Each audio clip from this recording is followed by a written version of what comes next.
Yes, Kenya. Tamu sana, tamu sana, tamu sana, yes. It's getting very interesting. Rigathi is a very busy man meeting his lawyers and sending emissaries to William Ruto in an attempt to stop his looming impeachment. All that shows Rigathi is not leaving anything to chance. He's going out of his way to stop the impeachment. I want us to listen to a news item captured by Citizen, something that is going to form the basis of our analysis right now. Listen to this. However, behind the scenes, Deputy President Rigathi Gachagua's office has been a beehive of activities as he assembles a team of experienced lawyers to see him through the current turbulent political waters. And Gachagua, who knows too well the magnitude of his case, has put together a list of at least 20 lawyers, which will be captained by senior counsel Paul Muite. Gachagua's battery of lawyers has already hit the ground running and have been meeting regularly with their client and are raring to go. Muite, a seasoned lawyer with legal and political experience spanning over 30 years, has told Citizen TV that his team is already dotting the I's and crossing the T's on the documents submitted. The legal brigade is said to have met Saturday afternoon to strategize before Tuesday, when Gachagua will for the first time appear before the legislators. Muite, who successfully defended former Embu Governor Martin Wambora against an impeachment motion, argued then that there was no proper public participation before the removal of the governor. Gachagua's team hopes to ride on this same ground, which they have sustained since the impeachment motion was tabled. Notices normally, really very urgent ones, they should not be less than 4 days. No more 1-7. We have quite a huge population in Kenya that worships on Saturday. All right, and I know they're very strict. They are in charge, and their charge finishes sometimes 6. What about them? And yet they also participated. Even yesterday, Friday, we have quite another huge chunk of population that also worship on Friday, our Muslim community. The DP also seeks to force the Speaker of the National Assembly, Moses Wetangula, and his deputy Uasin Gishu woman representative Gladys Boss to recuse themselves from the case, alleging that they have taken sides on the matter. For the sake of justice, even natural justice, I think the two principal officers, they should recuse themselves. And as the debate on whether or not he should resign from office for self-preservation rages on, the DP's team says he is determined to face his accusers. Article 75(3) of the Constitution of Kenya 2010 bars a state officer removed from office from ever holding any other state office. Let's put all that into perspective. If you are watching us but you have not yet subscribed, subscribe, give the video a like. Let's proceed. The first thing coming out very clearly, Rigathi never learns. He's not just smart. His mouth has brought him problems. By just opening his mouth saying, this is a shareholding government, that brought him problems. And that is also one of the grounds forming his impeachment.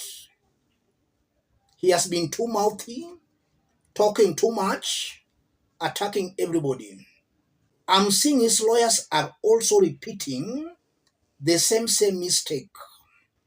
They are exposing too much to the media. I listened to one lawyer there. He was talking of the issue of public participation. So already, they are giving William Ruto's team the fodder to actually beat them, even in the courts. They should only talk when necessary. They have started exposing too much, and that can work against them. Just as Rigathi Gachagua's remarks are now working against him. The lawyers should not expose too much than necessary to the press. Secondly, Rigathi is preparing to move to the court. That alone confirms he knows he's going to be impeached. So he does not have any numbers. And I'm stressing on that because I've been seeing some fake news that some of the 291 members of parliament who signed to impeach Rigathi are withdrawing. When one or two or three MPs withdraw, that's nothing for concern. But some Rigathi Gachagua sympathizers are trying to create an impression that several members of parliament are withdrawing, which is false. 10, even 20 can withdraw. The number is still okay. All parliament needs to impeach Rigathi is 233. And those who signed were 291. Even if 30, which is impossible, even if 30 withdraws, the number is still huge. So Rigathi is just confirming he has no numbers in parliament. He is going to be impeached. That's why he's running to the courts.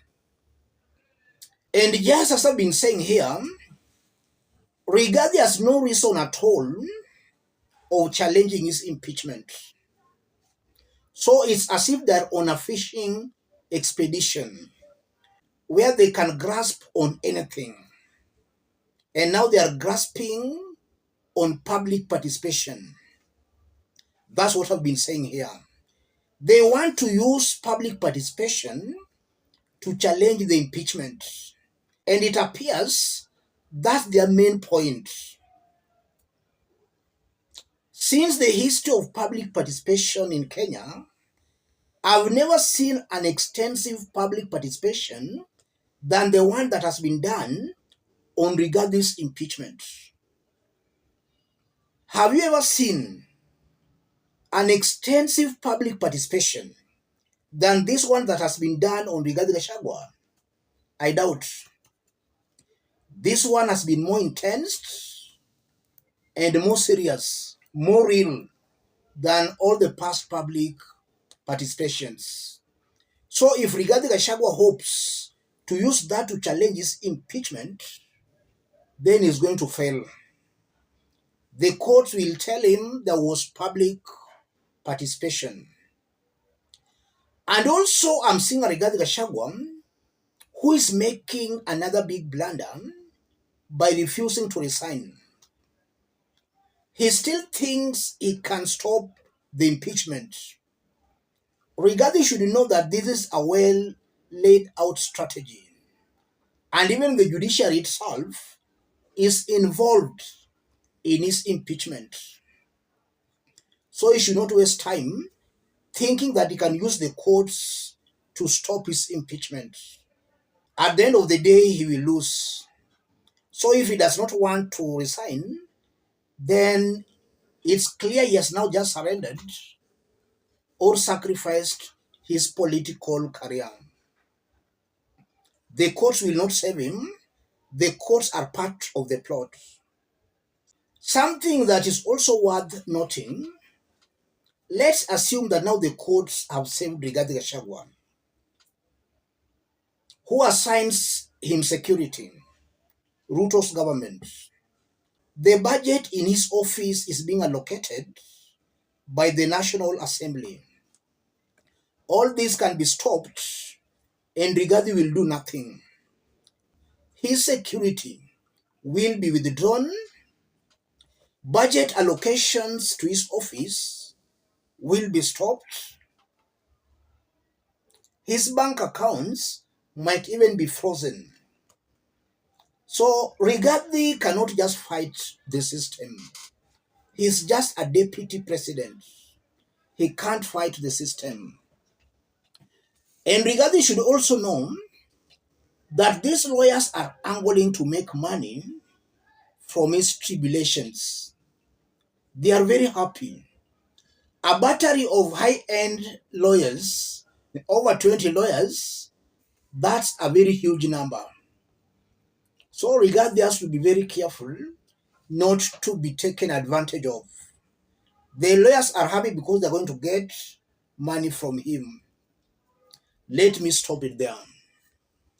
If you are watching us but you have not yet subscribed, subscribe, give the video a like. Any person watching us outside Kenya, drop a comment, let us know from which part of the globe you are watching us from. If possible, subscribe, give the video a like. Thank you. God bless you. God bless Kenya.